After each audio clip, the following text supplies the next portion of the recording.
The sun glimmers through scattered clouds as two boys, Leo and Rom, walk hand in hand along a wooded trail. The forest is alive with birdsong, and shafts of amber light filter through the towering trees. Leo, the more adventurous of the two, bounces excitedly with every step, holding a wicker picnic basket in one hand. "Look, Rom," Leo calls out, pointing to a cluster of wildflowers blooming near the path. "See, I told you this forest would be magical. Having a picnic here is going to be amazing." Rom, however, lags behind, clutching his own basket a little too tightly. He casts nervous glances at the bushes rustling in the breeze.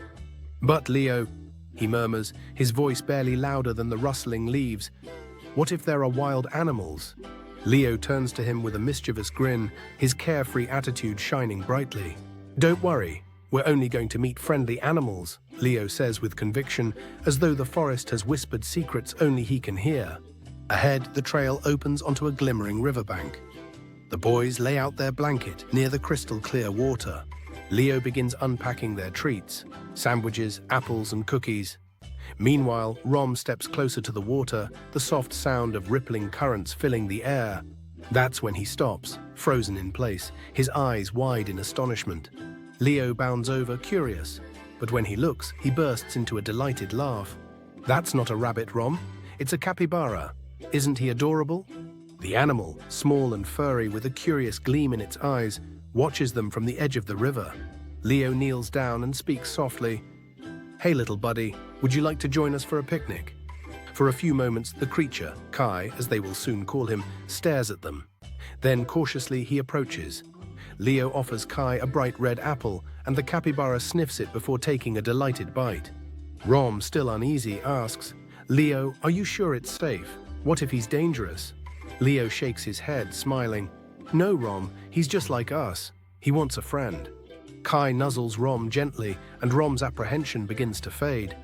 The trio soon falls into an easy rhythm, sharing fruit, chasing one another along the riverbank, and splashing in the shallows. But just as laughter fills the air, a misstep sends Leo tumbling into the river. "Leo!" Rom shouts in panic. The current quickly pulls Leo away from the shore. He struggles to stay above water, panic setting in. Before anyone can react, Kai launches himself into the river.